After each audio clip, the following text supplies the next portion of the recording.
Thank you very much. I'm Nick Campion. I'm Director of the Sophia Centre for the Study of Cosmology in Culture and Senior Lecturer in Archaeology, History and Anthropology at the University of Wales, Trinity St David's. So welcome to the conference on Heavenly Discourses. We are here celebrating the 50th anniversary of human spaceflight, and the title of the conference is Astronomy, Myth and Culture. So we have a huge diversity of presentations, as you will see. Now, just before I begin, we've been very privileged to have a letter of greetings from 3 Russian cosmonauts, which I'm going to read out. The team of cosmonauts of the Yuri Gagarin Russian State Scientific Research and Experiential Cosmonaut Training Center, Zvezhny Gorodok, Russia, cordially welcome the participants of the scientific conference Heavenly Discourses, which takes place in Bristol, Great Britain, 14th to 16th of October 2011, in the year of the 50th anniversary of the first human flight in outer space. The world changed forever when Yuri Gagarin, having overcome terrestrial gravitation, made a heroic flight in space on the 12th of April 1961, and we are glad that you conduct this conference in honour of this grandiose achievement. We wish all participants of the conference creative success, health, optimism and good spirit. We are sure that the conference will be successful and will become an important step into understanding the relationship between humanity and cosmos and the place of humanity in the universe. Signed, Vladimir Shibilev, the chief of the Yuri Gagarin Russian State Scientific Research and Experiential Cosmonaut Training Center, hero of the Russian Federation, Yuri Lonkachov, commander of the team of cosmonauts, the Yuri Gagarin Russian State Center, and Nikolai Yumanov, trainer of Russia and doctor of psychology. So, on straight away with my presentation. The space race, myths, contexts and consequences, 1961 to 2011. Well, I think even this year there have been some changes in the dynamic, the global context of the space race, the importance of which may only become apparent in years to come, and that is that the United States has again significantly withdrawn from the realm of human spaceflight, abdicating it to private commercial ventures. Meanwhile, the Chinese are pressing ahead with their own plans to launch a space station. So the geopolitical context of our exploration of space has actually decisively shifted. So here's a picture of Yuri Gagarin in the Time magazine from 1961, the hero astronaut gazing into space, well, like a spaceship itself, a hammer and sickle flies past. Now I'm going to begin with a quote from Claudius Ptolemy from the 2nd century BC. Ptolemy, the 2nd century astronomer and geographer, a man, though, with much wider metaphysical interests than that simple designation would suggest. He wrote, "I know that I am mortal, the creature of one day, but when I explore the winding course of the stars, I no longer touch with my feet the earth. I'm standing near Zeus himself, drinking my fill of ambrosia, the food of the gods." So let's deal with approaches to the history of space flight. We have objective truth, which might deal with technology, budgets, finances, celestial mechanics, how we actually get to the planets, and narrative truth, ideological and cultural contexts, propaganda, film, conspiracy theorists, New Age and new religious movements, and cultural consequences. Amongst the consequences, of course, it's generally well accepted that the first photographs taken of the entire Earth from space by the Apollo astronauts in the late 60s were responsible for galvanizing the notion of the global village, of an Earth without borders, without frontiers, one race, the human race. So, the historiography of the space race. The Jet Propulsion Laboratory in California is coming up to its 75th anniversary, and there's an objective truth being celebrated here. The actual fact that it is now 75 years since the first rocket experiments. But there's a narrative truth as well, to do with Frank Molina, who was one of the prime movers in this venture. And the press release put out by the Jet Propulsion Laboratory tells us that concerning the TV program they're making, says the 90-minute episode takes viewers on a journey through Molina's life using personal letters, drawings and paintings to reveal an extraordinary story of how the Jet Propulsion Laboratory came to be. It goes on, this is a very personal story about a person few even know, revealing the reasons why he has been forgotten. The time is long since past that the public should know the name Frank Molina. So there's the building up of the hero scientist here, of a man who may have been a rocket engineer, but he was complex, he was an artist, he had deep, secret, hidden motivations which can only now come to light. I also want to reference the sociologist Max Weber and his concept of technical rationality as opposed to value rationality. And what I'm really concerned with here is value rationality. What value do we put on space exploration? How does it express our values? Well, let's look at the contexts. The space race in its origins in the 1940s and 50s is often placed within the context of the Cold War. And political analysis in everyday discourse tends to be dominated by material considerations. So the Cold War tends to be analysed in terms of competition for resources, strategic control, competing economic models.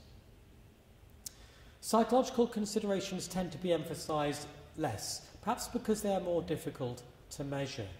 So, if, though, we look at psychological motives, the Cold War then becomes analysed in terms of greed, fear, jealousy, anger, and concepts such as otherness. The Soviet Union is the other of the United States. It's the Dark Empire. The United States is the other of the Soviet Union, the home of exploitative, evil capitalists. So the space race is often interpreted as a battle. So Deborah Cadbury, in her history of the space race, subtitles her book, The Battle to Rule the Heavens. There's a struggle to rule the heavens. We're almost anticipating the military antics of the Star Wars films.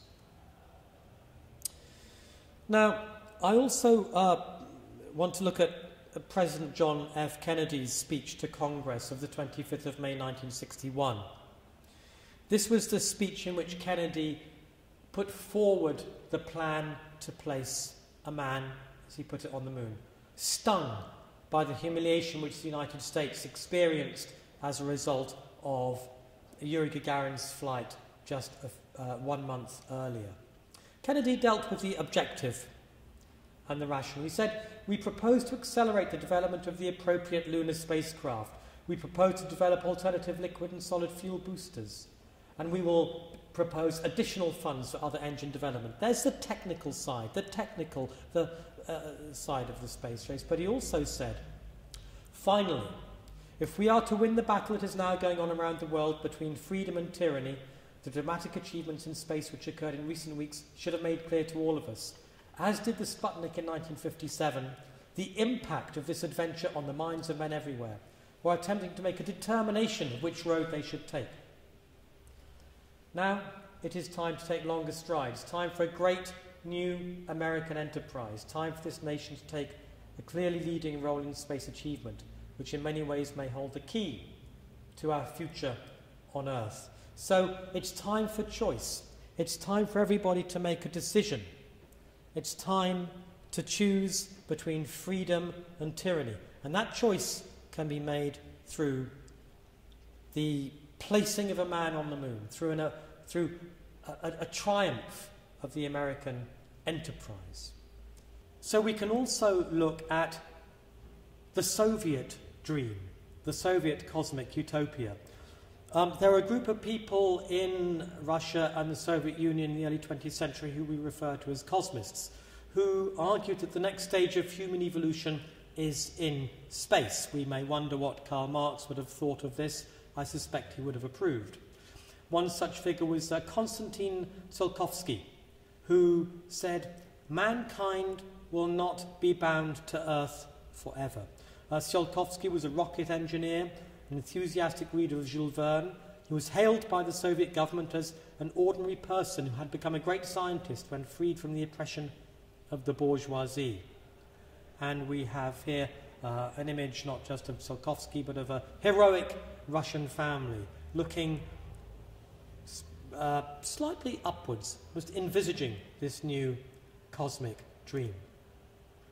So my hypothesis then is, and I don't think it's a controversial one, in the narrative sense, in the sense of narrative history, space exploration is a psychological enterprise. And we could point to Carl Jung, Sigmund Freud, or B.F. Skinner, I think, in our support. I don't think any of them would challenge this notion. So technology is an adjunct to the psychological imperative, and scientific discoveries serve psychological needs. We could equally well say that the space race is a religious enterprise, a mythical enterprise, a desire for salvation, parallel to the acquisitive functions of consumerism, or anything else. It's the great feature of cultural theory that it's flexible, it's malleable. We can come up with different terms to encourage a conversation to discuss any great enterprise. So looking at the ascent to the stars then, we can go back to the 2nd millennium BC, to the Egyptian pyramid texts written to encourage the pharaoh's journey to the stars. This is one such text, utterance 508. "I have trodden thy rays as a ramp under my feet, whereupon I mount up to that my mother, the living Uraeus on the brow of Re." The Uraeus is the cobra that the pharaohs wore on their heads, and the pharaoh is mounting to the sun, to Re, the sun god. It's generally assumed that in terms of recorded history, the literary tradition, the ancient Egyptians were the first to espouse the notion of an ascent of the soul to the stars. There may have been earlier oral traditions who held the same belief, but unfortunately they're lost. In the literary record, it's the Egyptians. And I would hold with the Greek historian Herodotus that these ideas then were adopted by the classical Greeks. So the Greeks in Egypt in the Hellenistic period produced a series of texts known collectively as the Corpus Hermeticum, which dealt with the soul's ascent to the stars. In a purgative sense, the soul is purified by ascending to the stars. So here's one such text from around the 2nd or 1st centuries BC. I'll paraphrase. That as the soul passes the moon, it sheds the perils of growth and decay. As it passes through the sphere of Mercury, it sheds trickery. As it passes past Venus, it sheds the tendency to deceit.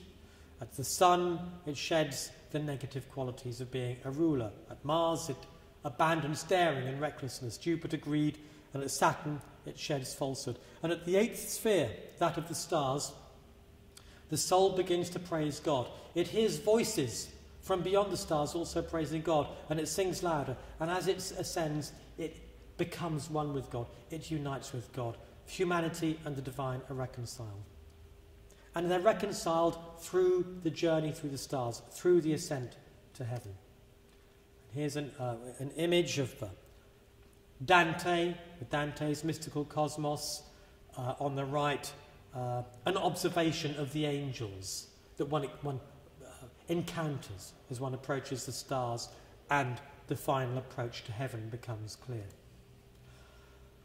The celestial journey secularized. Well, Jules Verne wrote in 1865 De la Terre à la Lune, From the Earth to the Moon, filmed in 1958, the year after Sputnik was launched, 3 years before Gagarin's flight, a famous film from the 1950s which characterized views of spaceflight as they were then as a great adventure. It was almost the amateur adventure. Of course, the secularization of the idea of the celestial journey can be traced to the 16th century. And by secularization, I mean the idea of a celestial journey in which there is no spiritual transformation. But I will argue that the notion of a cleansing through the ascent to the stars has remained important. And we have the celestial journey humorised. Georges Méliès, La Rêve d'un astronome, 1899. The poster for this film, as we can see, has the famous image of the moon with a space rocket stuck in its eye. And then we have myth and mass culture, the blockbuster franchises of Star Trek and Star Wars, the final frontiers, boldly going. Joseph Campbell and the hero's journey. It's well known that Campbell was influential in the making of Star Wars, and the films are structured in terms of his idea of the hero's journey. The hero beginning maybe with a mysterious origin and then progressing through a series of trials to the final triumph and self-realization. Messages from the sky, where we have the day the earth stood still.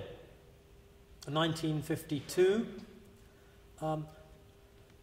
The film climaxes with an attempt by the alien, played by John Rennie, to give advice, well-meaning advice, to the great and the good of the human race. Humanity cannot take this. They cry out in terror. They're angry. They don't like to be lectured. They run away. It's a disaster. Very much the same model as we find in the Ten Commandments from 1956, where Charlton Heston descends from Mount Sinai carrying the tablets of stone, messages from the sky, to find the children of Israel unable to cope. The children of Israel, they cry out in terror. They're afraid. They run away. A few of them accept that they have done wrong and accept Moses and the new commandments. A great many of them cannot cope in terror. Exactly the same motif as we find in the Alien film, The Day the Earth Stood Still. Then we have the astronaut as hero, priest, or psychopomp. The heavens, formerly the province of priests, were now to be seized by uniformed astronauts, quoting Stephen Choukakis. So here we have on the left an Egyptian hour priest wearing his cloak of stars in colour, the prophet Daniel, omen reader and astrologer to the last Babylonian kings, an Aztec diviner, and on the right there you'll see Yuri Gagarin looking heroic, almost priestly, with his insignia and his medals. The astronaut as hero, fiction, fact and faction. On the left, Star Trek, with Captain Jean-Luc Picard and Captain Kirk. Their jaws firm, their eyes resolute, facing any challenge that can be thrown at them. On the right-hand side, Tom Hanks from Apollo 13, resolute, his jaw firm, his eyes determined, again facing any challenge that can be thrown at him. Playing Jim Lovell, the commander of the Apollo 13 mission. And in the middle, the Apollo 13 astronauts themselves. Perfectly friendly, open, smiling people. We see the fictional portrayal of the astronaut, the fictional astronaut and the factual astronaut, at odds with the actual documentary evidence. So the notion of the astronaut as hero becomes an important voice in popular culture. We have the astronaut as saviour, the astronaut as cowboy, maybe, or the cowboy as astronaut, the astronaut as authentic American hero. So here we have Bruce Willis in Armageddon, an oil driller who becomes an ad hoc astronaut, saving the world by landing on a comet headed for collision with the Earth and blowing it up with a nuclear warhead. Resolute, determined, the amateur, the authentic American hero, seeing any challenge and being ready to overcome it.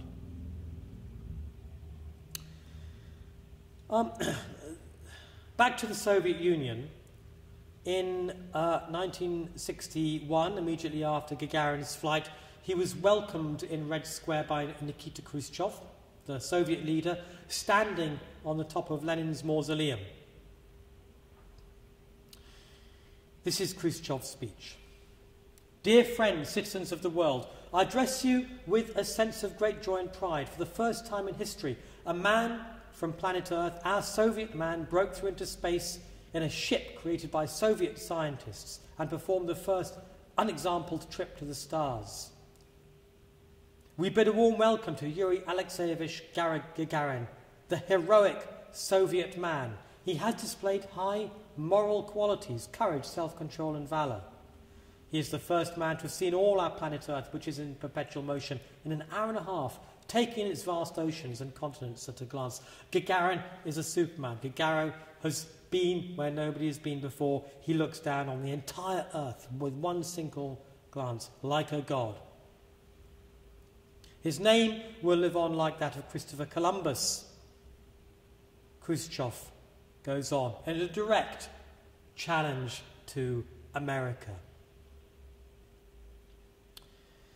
Gagarin's name, Khrushchev continues, will be immortal in man's history. All of us appreciate the world of thoughts and emotions, he continues, that our first space traveller has brought back with him to the Earth. So Gagarin goes to the stars and he brings back a world of thoughts and emotions.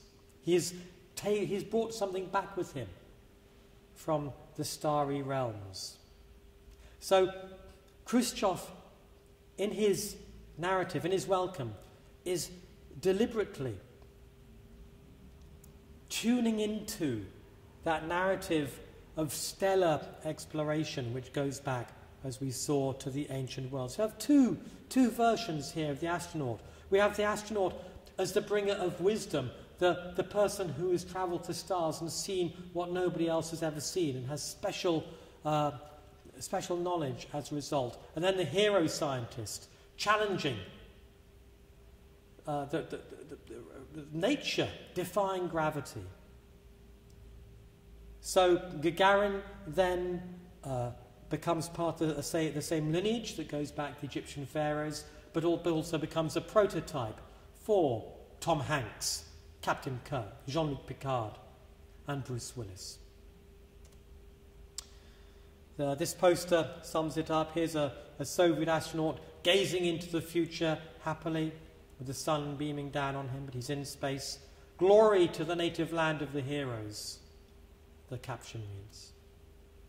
And another hero. It seems to me possible that the Gagarin has been eclipsed by Neil Armstrong, the first man on the moon, in the popular imagination.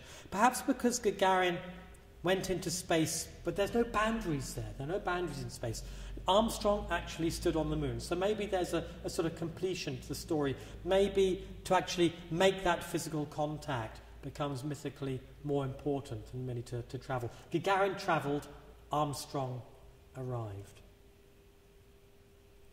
I'll go back to the classical world, to the Stoic Emperor Marcus Aurelius, like Claudius Ptolemy, a Stoic philosopher. Lived about 40 years after Ptolemy. Marcus Aurelius wrote, "Survey the circling stars as though you yourself were in mid-course with them. Often picture the changing and rechanging dance of the elements. Visions of this kind purge away the dross of our earthbound life. So one's soul can be cleansed by an imaginative union with the stars." I'm just going to end with another picture. Here's from the Sunday Times Eureka magazine of June this year. An astronaut floating in space with the caption, "Where next?" So thank you very much. Welcome to the conference, and I hope the next 3 days are very productive. Thank you.